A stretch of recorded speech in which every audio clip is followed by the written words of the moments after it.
Olá, meus queridos, paz e graça. Eu quero compartilhar ao seu coração neste momento uma palavra do eterno Deus. Nós estamos vivendo dias diferentes na Terra. Dias em que a humanidade está aflita por causa das muitas mortes causadas por causa do coronavírus, também está aflita, preocupada por causa do desemprego gerado por essa pandemia. Enfim, meu querido, muitas são as preocupações, mas nós devemos ter uma certeza, e você precisa ter essa certeza também, em saber qual é o Deus que nós servimos. Elias viveu numa época semelhante à que nós estamos vivendo hoje. Sim, houve na época dele um rei que fez uma aliança maldita com a mulher. Esse rei era Acabe e essa mulher Jezabel, e através dessa aliança maldita eles adoraram um Deus por nome de Baal. Eles trocaram o Deus criador de todas as coisas, o Deus criador dos céus e da terra, por um Deus por nome de Baal, um Deus com D minúsculo. E segundo a mitologia, esse Deus era o Deus da fertilidade, o Deus da tempestade, enfim. Não era fértil nada, porque o único Deus que provê na minha e na sua vida é o Deus criador de todas as coisas. Só Ele pode prover saúde no seu corpo. Só Ele pode prover o alimento para você, o alimento para o rebanho. Só Ele pode prover a vida. O Deus criador de todas as coisas. Eu quero contar essa história para você, algo que Deus trouxe ao meu coração. Está em primeiro livro de Reis, capítulo 17, que diz assim: Então Elias, o tesbita dos moradores de Gileade, disse a Acabe: Tão certo como vive o Senhor, Deus de Israel, perante cuja face estou, nem orvalho, nem chuva haverá nestes anos, segundo a minha palavra. Veio-lhe a palavra do Senhor dizendo: Retira-te daqui, vai para o lado oriental e esconde-te junto às torrentes do Querite, fronteira ao Jordão. Beberás da torrente, e ordenei aos corvos que ali mesmo te sustentem. Foi, pois, e fez segundo a palavra do Senhor. Retirou-se e habitou junto à torrente do Querite, fronteira do Jordão. Os corvos lhe traziam pela manhã pão e carne, como também pão e carne ao anoitecer, e bebia da torrente. Mas, passados os dias, a torrente secou, porque não chovia sobre a terra. Querido, é importante sabermos o porquê de tudo isso, o porquê que aconteceu que Deus permitiu que não chovesse em Israel por 3 anos e 6 meses. Foi por causa da aliança de Acabe, filho de Oni, e certamente foi uma aliança que o seu pai fez, não sei, mas ele casou com Jezabel. Jezabel adorava Baal, como eu falei logo no início, e Baal era o Deus, entre aspas, da fertilidade. Mas como assim Deus da fertilidade se não chovia? Como Deus da fertilidade se não brotava erva no campo? Como Deus da fertilidade, se não vinha talvez mais filhos para aquelas mulheres por causa da fome, por causa da necessidade de alimentos? Era o Deus que Jezabel adorava. E ela não só adorava, mas ela oferecia sacrifícios àquele Deus. Ela oferecia crianças.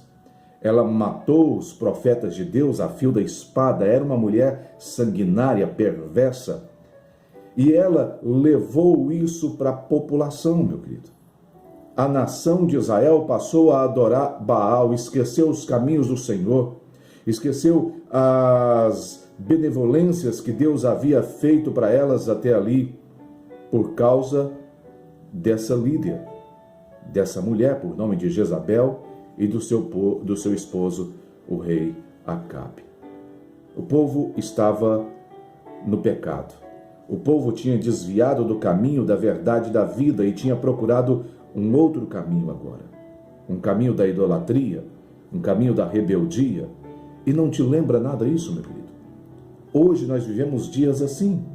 Nós vivemos dias em que a humanidade tem se desviado do caminho de Deus, em que a humanidade tem se esquecido das promessas de Deus e tem se esquecido daquilo que está escrito nas Sagradas Escrituras, onde diz que Jesus está voltando e que ele vai voltar para buscar um povo sem pecado, um povo que não desvia nem para a direita, nem para a esquerda.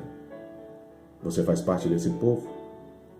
Aquele povo daquela época não fazia parte dessa geração eleita. Era um povo que estava desviado. E Deus se entristeceu, meu querido. Não pense você que tudo que está acontecendo no mundo passa indiferente aos olhos de Deus, do Eterno, pois não passa. Ele está chateado com tudo isso aí. Ele está chateado com as mulheres transformando os seus corpos em corpos de homem, homem transformando os seus corpos em corpos de mulheres. Ele está insatisfeito, meu querido, com a brutalidade do ser humano que tem perdido o amor pelo próximo, como diz as Sagradas Escrituras. Tem matado facilmente. Tem matado crianças, abandonado crianças, abortos. Deus se entristeceu com aquela humanidade. E ele manda Elias vai perante o rei Acabe e fala para ele que durante 3 anos e 6 meses não vai mais chover por sobre Israel. Vai parar a chuva. Não vou derramar mais chuva. Agora você imagina a missão que Deus deu para esse homem. Vai até Acabe, aquele cuja mulher dele e ele sacrificam crianças ao deus Baal, aquele mesmo que já matou vários profetas. Vai até lá, Elias, e leve essa palavra para ele, essa determinação. Elias foi. Elias não se acovardou diante daquilo que o eterno Deus pediu para ele, ele não se acovardou, meu querido. Elias foi perante Acabe. Ele deu a notícia. E porque ele deu essa notícia, Deus então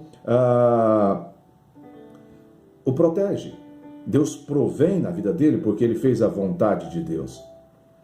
Certamente Acabe iria matá-lo, Jezabel iria pedir a sua cabeça, mas Deus fala: sai daí, vai para junto da torrente do Querite, do ribeiro Querite, é um riachozinho, pouca água, fronteira do Jordão.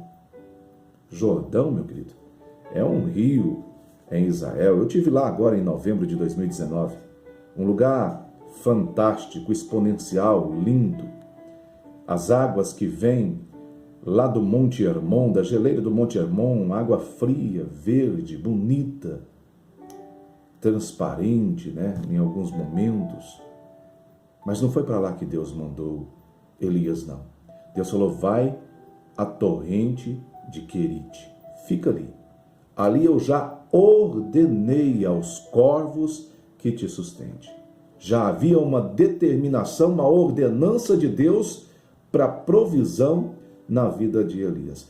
Saiba você, meu querido, quando você se dispõe a fazer a vontade de Deus, quando você se dispõe a seguir esse caminho da verdade e da vida, Deus já prepara para você. Deus já prepara o provento na sua vida, porque Ele é o Deus que sabe todas as coisas, porque Ele é o Deus criador de todas as coisas, porque Ele é o dono do ouro e da prata. Elias foi. Ele ficou junto ao ribeiro Querite e ali os corvos o alimentavam com pão e também carne de manhã, à tarde. Ele sempre tinha o provento dele, porque ele fez a vontade de Deus e ele confiou na provisão de Deus. Tem muitas pessoas nesse exato momento preocupadas com o desemprego, preocupadas com a economia e têm se esquecido que são filhos e filhas do dono do universo, meu querido. Se ele cuida dos passarinhos, se ele veste os lírios, ele pode também suprir todas as suas necessidades. Mas é preciso confiar nesse Deus, como Elias confiou. Mas o que me salta aos olhos aqui no versículo 7 do capítulo 17 diz o seguinte: mas passados os dias, a torrente secou. Passaram-se os dias, onde tinha abundância de água, e agora começou a faltar água. Água, imagina você num lugar árido, seco, como é lá em Israel, sem água. Não dá, é impossível. Começou a faltar água. E às vezes nós nos acostumamos com aquilo que Deus nos dá e nos apoiamos somente naquilo que Deus nos deu. Tem muitas pessoas que pedem um emprego para Deus, e quando Deus dá esse emprego para essa pessoa passa a confiar mais no emprego do que naquele que deu o emprego.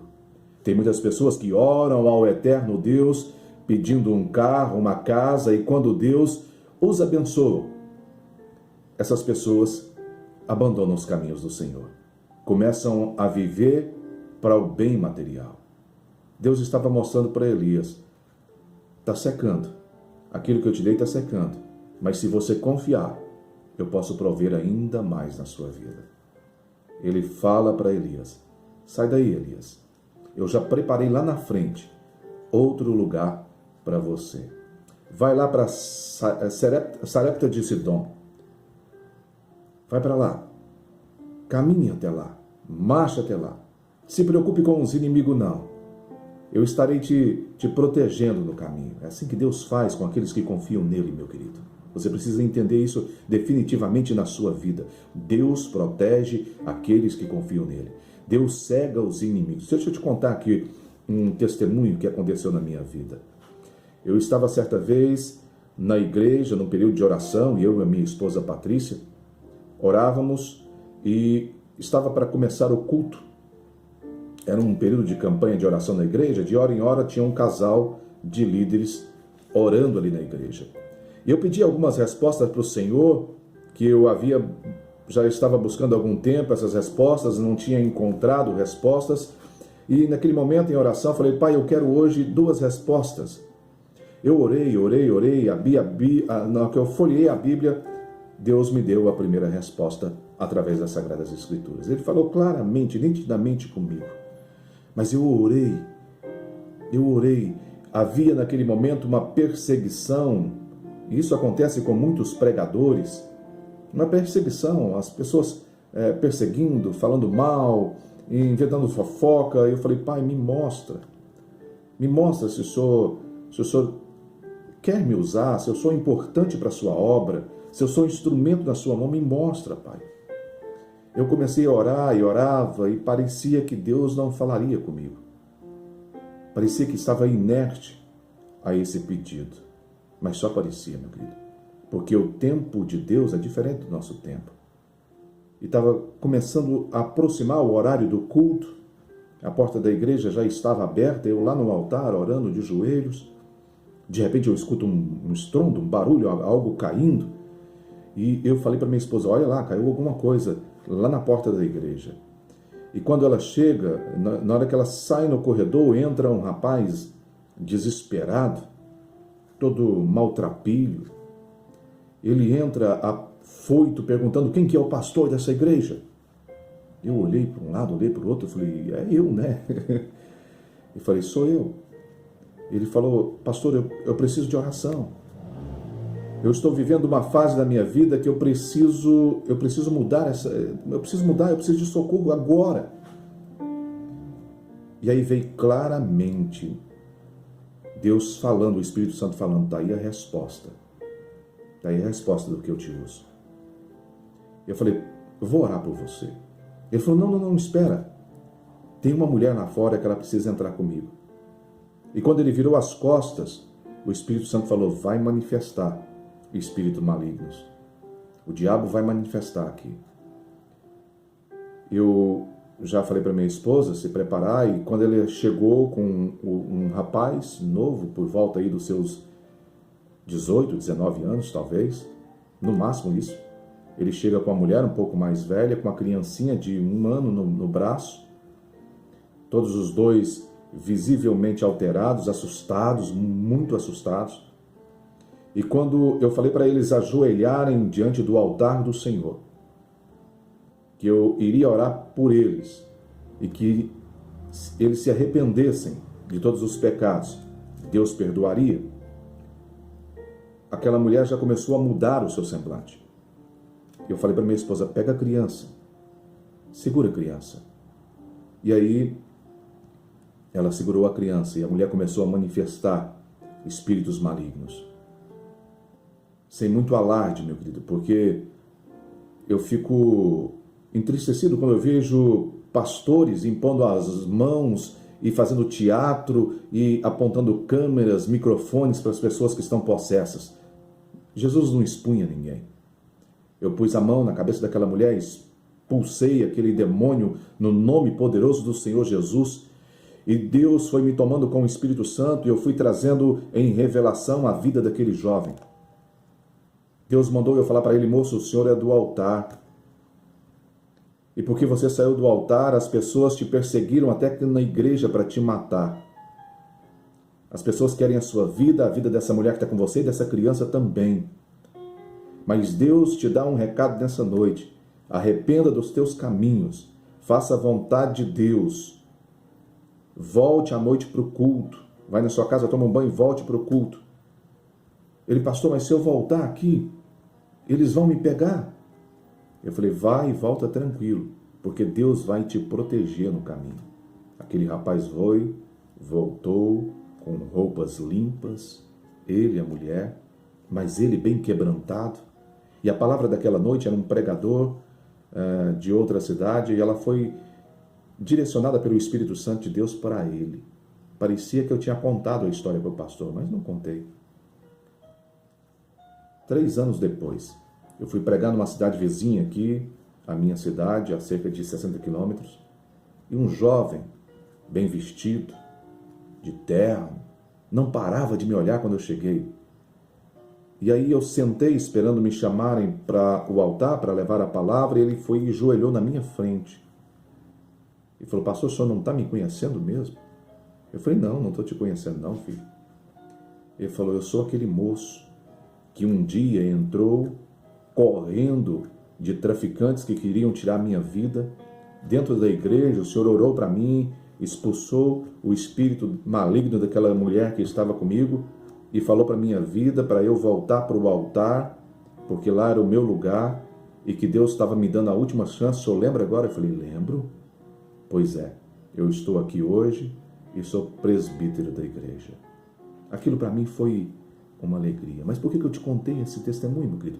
Para falar exatamente que Elias saiu do Ribeiro Querite e foi até para Sarepta de Sidom e ninguém conseguiu ver Elias. Deus cega os nossos inimigos, Ele nos protege no caminho, meu querido. E quando Elias chega naquele lugar, ali ele vê agora uma mulher, meu querido, no mesmo estado que ele deixou lá no Querite. Ele deixou as águas secando.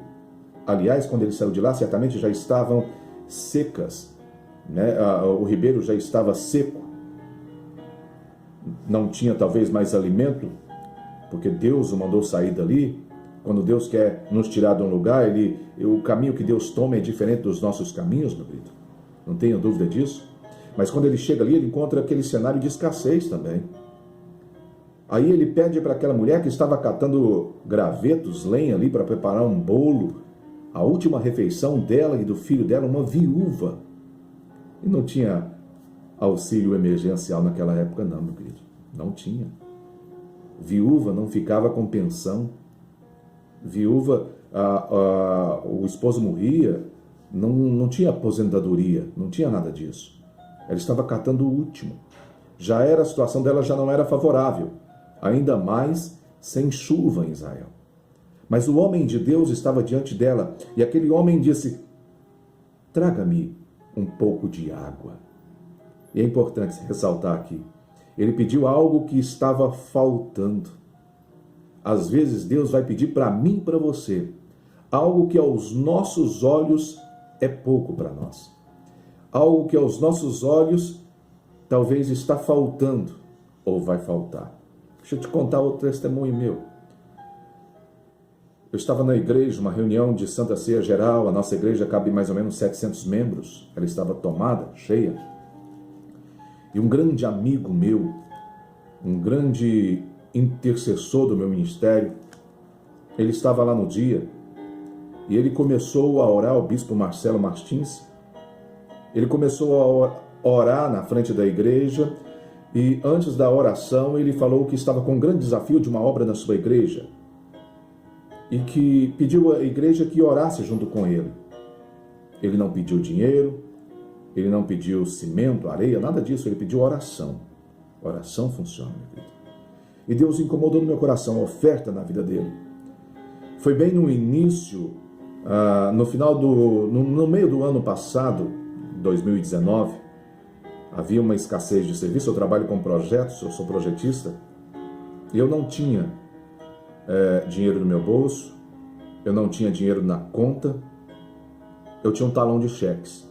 Eu nunca dei um cheque sem fundo na vida, graças a Deus, para a honra e glória do Senhor Jesus. Deus falou oferta na vida dele. Aí eu falei, mas Senhor, eu não tenho oferta na vida dele. Eu esperei ele terminar de orar, fiz um cheque, numa quantia que não se faz necessário eu falar aqui. Chamei ele para um canto reservado, peguei aquele cheque e coloquei na mão dele e falei, estou ofertando para a sua obra. Entreguei para ele, ele orou, abençoou a minha vida. Eu falei com Deus, Deus deu o cheque, agora o Senhor cobre lá para mim. Querido, eu tinha recebido um convite no início de 2019 para ir para Israel. Humanamente, financeiramente falando, eu não tinha a menor condição de ir para Israel, não tinha. Tinha sonhos de criança, tinha sonhos de pregador da palavra, de conhecer a terra por onde o meu Redentor caminhou, mas não tinha condições financeiras. Eu já tinha falado 3 vezes que não tinha, para a comissão que estava organizando, que não tinha condições de ir. E naquele momento, depois de 10 minutos, de 5 a 10 minutos, que eu tinha feito aquela oferta de fé, aquela oferta obedecendo a Deus, mesmo não tendo nada no meu bolso e nem na minha conta. 5 minutos, de 5 a 10 minutos depois, alguém me chama numa sala que nós temos atrás do altar e me pergunta, o que te falta para ir para Israel? Eu falei, olha, falta dinheiro, falta passaporte, que eu não tinha ainda, falta liberação lá no meu trabalho, no escritório de engenharia. Ele falou, providencia tudo isso aí, porque não te falta mais o pacote da viagem. Um irmão da igreja ofertou para você. Eu nunca falei diante da igreja, meu querido, que eu queria ir, que eu precisava de oferta, nada disso. Você não precisa falar para a multidão as coisas. Fale para Deus. Confie em Deus. Ele provém na sua vida. Eu fiz uma oferta voluntária. Eu fiz uma oferta de fé. E 5 a 10 minutos depois, Deus honrou a minha fé. Eu ganhei, um grande amigo me deu esse pacote, R$17.800. Foi o valor do pacote da viagem para Israel. Nós passamos na nossa igreja na Itália. Foi uma bênção. Aquela viúva vai buscar talvez a última botija de água para Elias. Aquela viúva, talvez no caminho, quando ela vira as costas, talvez ela até pensou, Senhor, mas é a última água que eu tenho para mim e para o meu filho. Talvez até ela passaria sede, mas o filho, você já viu uma mãe deixar o filho passar fome, vontade? A mãe faz de tudo para suprir as necessidades de um filho. Mas ela falou, é o homem de Deus. Certamente ela pensou, Deus, o Espírito Santo tocou no coração dela, faz a oferta, porque Deus já havia preparado o caminho. Faz a oferta, oferte essa água.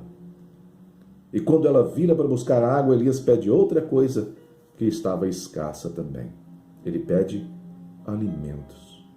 Traga para mim um bolo, faça lá um bolo e traga. Eu vou comer primeiro, aí depois você come com seu filho. Aquela mulher não retrucou, aquela mulher falou, Deus Esse homem está pedindo tudo que eu tenho. Não, ela não falou isso. Ela confiou em Deus e ela fez aquilo que Jesus nos pede: amar a Deus sobre todas as coisas e o teu próximo como a ti mesmo. Não tinha escrito na testa de Elias, homem de Deus. Não tinha. Ela estava servindo ali, talvez ela pensou que fosse um andarilho, alguém que estava viajando. Ela foi e fez o que o homem de Deus determinou. E a palavra de Deus vai falar que no período que houve seca, no período dos 3 anos e 6 meses, não faltou nem azeite e nem farinha na panela daquela mulher. Não faltou nada. Lá na frente você vai ver a história. O filho dela adoece, morre. Elias ora 1, 2, 3 vezes e Deus devolve a vida para aquele moço e ele o restitui à mãe. Eu te pergunto, querido, nesses dias de quarentena para muitos, aqui no estado de Goiás não está tendo quarentena não, eu te confesso, as pessoas estão andando livremente, o trabalho segue normal, mas em muitos estados aí está tendo quarentena. O que você tem deixado entrar na sua casa? Essa viúva deixou entrar a palavra de Deus, o homem de Deus, as coisas de Deus, mas tem muitas pessoas trocando o caminho, a verdade e a vida pela esquerda e pela direita. Provérbios vai dizer: não desvie nem para a esquerda e nem para a direita. É o caminho do centro, meu querido. O centro da vontade de Deus. Esse é o caminho do centro da vontade de Deus. E aí, você sabe o que acontece? Deus fala para Elias novamente: Elias, fala o seguinte, volta lá no rei Acabe e fala para ele que agora vai chover. É preciso fazer algumas coisas. É preciso consertar algumas coisas. Entre essas coisas, consertar o altar de adoração. E aí ele manda Elias voltar lá. Elias não retruca. Meu querido, imagina no começo, quando Elias chegou lá, avisando que não ia chover. Aquele homem ficou furioso. Agora você imagina, depois de 3 anos e 6 meses sem chuva, o tanto que Acabe e Jezabel estavam furiosos com Elias. Mas Elias foi. Falou: olha, vai chover agora. Mas nós precisamos ir lá para o Monte Carmelo. Reúne aí esses profetas de Baal, esses falsos profetas. São 450 profetas falsos. Reúne eles aí. Vamos embora para um desafio entre o meu Deus e o Deus de vocês. Vão lá para o Monte Carmelo. E aí eles foram. E chegando lá, Elias falou: olha, prepara aí o altar de vocês. Pode preparar, fique à vontade. Eles prepararam o altar, colocaram lá a lenha. E Elias falou: olha, mas não põe fogo não. Ora para o Deus de vocês mandar fogo. Não é o Deus da fertilidade? Manda o Deus de vocês descer fogo do céu aí, queimar a lenha e queimar também o sacrifício. E eles ficaram, desde manhã até a tarde, orando e clamando ao Deus deles, ao Deus Baal, e nada. Aí Elias resolveu tirar um sarro deles. Eles falaram: não, clama mais alto, disse Elias. Clama mais alto, talvez ele esteja dormindo, talvez saiu. Clama mais alto. E eles começaram a cortar, a chicotear, a tirar sangue nos próprios corpos em devoção a esse Deus Baal. Tem muitas pessoas que fazem igual hoje, meu querido. Idolatrias a homens, idolatrias a imagens, idolatrias até por pregadores. Tem gente que só escuta um tipo de pregador, porque idolatria por igreja, placa de igreja. Tem gente que tem capacidade de falar que só a igreja dele é que vai salvar. A igreja não salva ninguém, meu querido. Quem salva é Cristo Jesus. É a graça de Deus. É você andar no caminho do centro da verdade de Deus, não desviando nem para a direita e nem para a esquerda. Elias então fala o seguinte: agora deixa comigo. Agora é a minha vez, a vez do meu Deus. Aí ele constrói um altar. Ele pega 12 pedras E 12 pedras fala das 12 tribos, fala de aliança, meu querido.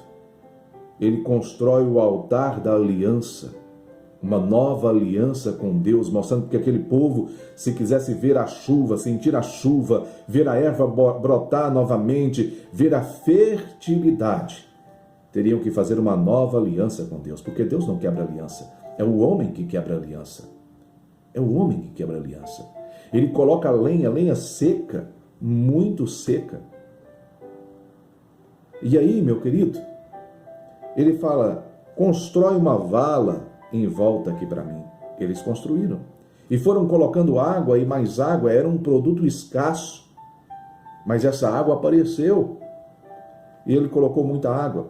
E agora ele falou, molha a lenha. Porque, meu querido, pegar fogo no Espírito Santo quando está tudo tranquilo, favorável, é fácil demais. Eu quero ver você estar no Espírito Santo, você está no caminho de Deus nos momentos de dificuldade, nos momentos de provação. Isso fala de confiança em Deus. Elias estava mostrando para eles que têm que confiar em Deus. Ele falou, molha a lenha uma vez, molha a lenha 2 vezes, molha a lenha 3 vezes. Encharcaram a lenha, colocaram o sacrifício em cima da lenha. E aí ele orou ao Deus que faz todas as coisas. O Deus que provém na vida daqueles que confiam. O Deus criador dos céus e da terra, meu querido.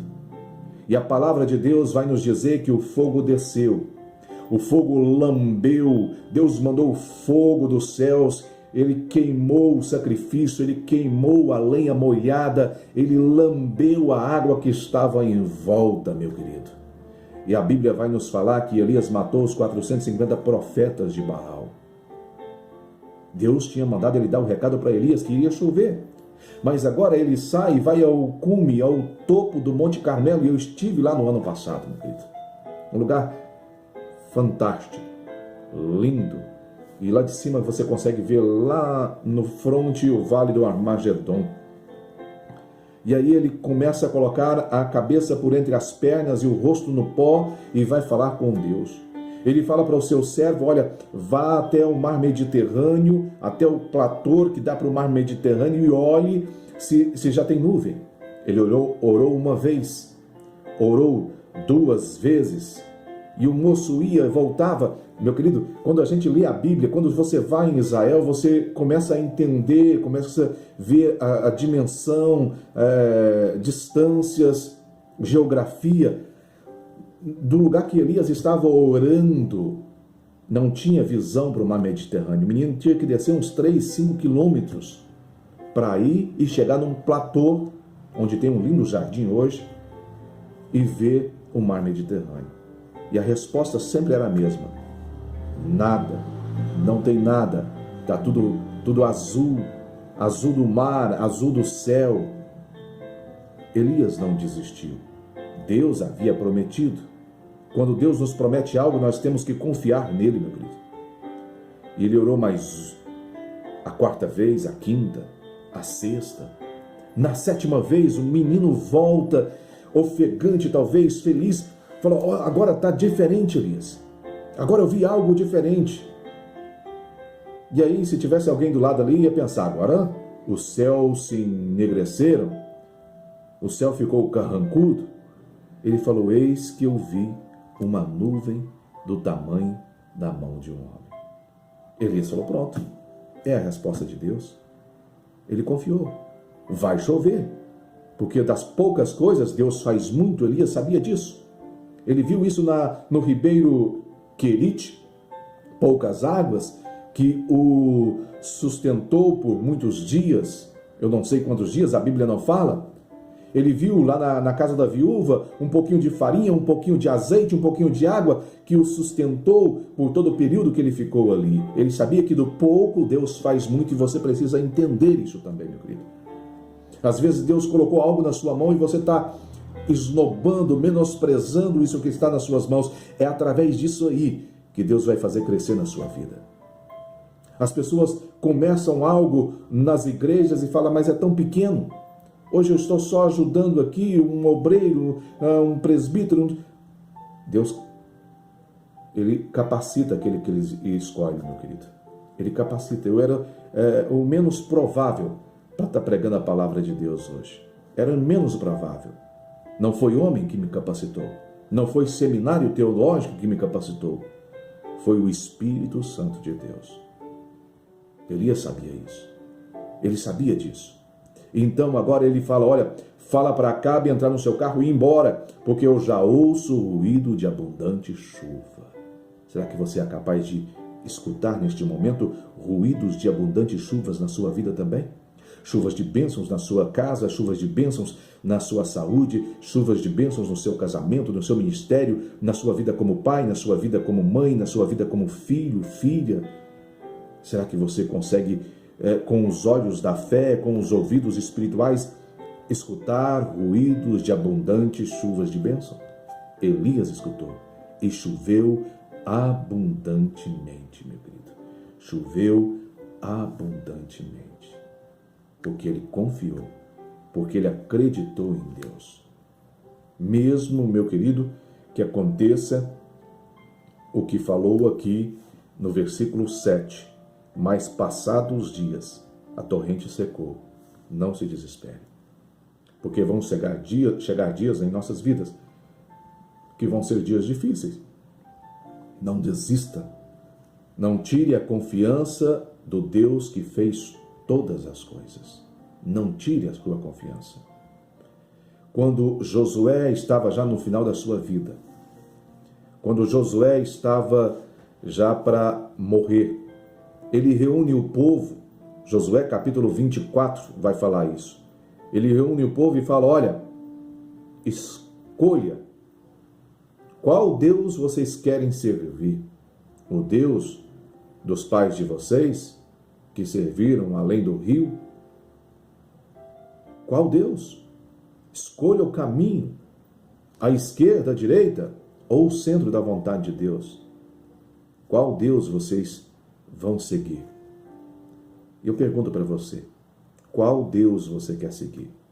O Deus da mídia, que tem mostrado aí um mundo que está sem jeito mais? Como se Deus não tivesse poder para acabar com tudo isso aí? Um Deus do pânico? O Deus do desemprego? Ou o Deus que provém todas as coisas? Josué tinha uma certeza no coração. Ele falou, eu não sei vocês, porém eu e a minha casa serviremos ao Senhor. Sirva ao Senhor Deus, meu querido. Confia nesse Deus. Antes de erguer o altar com as 12 pedras, Elias fala para aquele povo, até quando vocês ficarão pensando entre dois senhores? Escolha quem seguir. Se quer seguir Baal, siga Baal. Se quer seguir Deus, siga Deus. Mas escolha hoje, defina hoje. E eu faço a mesma pergunta para você. Qual Deus você quer seguir? O Deus que proveu na vida de Elias? O Deus que derramou chuva por sobre Israel, abundantes chuvas? O Deus que fez multiplicar o azeite, a farinha, a água, fez brotar a água da rocha? O Deus que mandou o seu único filho Jesus por causa de mim e de você? Se for esse Deus que você escolher, meu querido, eu tenho certeza que grandes coisas Ele fará na sua vida e fará ainda maiores quando Ele te buscar no grande dia do Senhor Jesus. E esse dia se aproxima, esse dia está chegando. Jesus está voltando, meu querido. Prepare-se, confie no Senhor Jesus. Não desvie nem para a direita, nem para a esquerda. Não dá tempo mais de ficar com esse negócio de campainha de prosperidade em igreja, meu querido. É tempo de pregar o evangelho do arrependimento. É tempo de pregar a salvação, como dizia o meu grande, saudoso amigo, Bispo João Cândido. Uma semana antes de falecer, ele me mandou uma mensagem falando, meu pastor, precisamos pregar a salvação. Jesus está voltando e amanhã pode não dar mais tempo para anunciarmos o evangelho àqueles que estão no pecado. Eu quero orar com você. Eu posso orar com você? Feche os seus olhos. Talvez você andou por vários caminhos da idolatria, caminhos do adultério, caminhos do roubo. Talvez você tenha sangue nas suas mãos, mas Deus pode te perdoar. Deus pode te dar uma nova história. O Senhor Jesus, o Mestre do amor, é especialista em reeditar histórias, em construir histórias. Pai querido, Deus amado, obrigado, Deus Santo, porque o Senhor trouxe ao meu coração essa palavra, Pai, e permitiu que eu levasse, mesmo através das redes sociais, porque nós estamos impedidos de viajar de uma igreja ou outra por causa dessa pandemia nos últimos dias. Mas através das redes sociais, o Senhor me permitiu levar essa palavra, uma palavra de encorajamento, uma palavra de fé, mas também uma palavra de arrependimento. Vá ao encontro destes que estão necessitados agora, Pai, como aquela viúva que estava preparando o último alimento. Talvez tenha alguém agora preparando o último alimento, ó Pai. Leve a provisão sobre essas vidas. Aqueles que foram feridos no físico, na alma, Pai, o Senhor é capaz de sarar, restaurar. Aqueles que tiveram uma história hereditária de maldição na família, aqueles que tiveram uma história hereditária de doenças na família, de divórcios, de adultério, ó Pai, o Senhor é capaz de entrar nas matrizes da mente e reeditá-las novamente, sobrepondo a elas um tempo de bênção, um tempo de conquista, um tempo de paz, Deus querido. O Senhor é capaz de trazer esperança àqueles que estão sem esperança. O Senhor é capaz de trazer vistas àqueles que estão cegos, movimento àqueles que estão paralíticos, aqueles que estão talvez contaminados por esse vírus, Pai. O Senhor é capaz de fazer o pulmão restaurar novamente, os rins filtrarem novamente, o coração bater em sua normalidade, porque foi o Senhor que fez tudo isso, Pai. Deus, eu oro crendo na Tua palavra, crendo nos Teus profetas, no direcionamento do Teu Espírito Santo e no poderoso nome do Senhor Jesus. Amém. Querido, eu tenho certeza que se você não desviar nem para a esquerda, nem para a direita e ficar no caminho do centro, que é o centro da vontade de Deus, grandes coisas o Senhor fará na sua vida, na sua casa e na sua família. Muito obrigado pela atenção, por você ter ficado até esse momento me ouvindo a palavra do eterno Deus. Ela vai brotar no seu coração. A palavra de Deus diz que a nossa fé vem pelo ouvir e ouvir a palavra de Deus. Você ouviu. Sua fé está alimentada. E agora essa semente vai germinar no seu coração e vai dar frutos para a honra e glória do Senhor Jesus. Que a paz, a graça e a misericórdia de Cristo Jesus estejam com você e também com todos de sua família.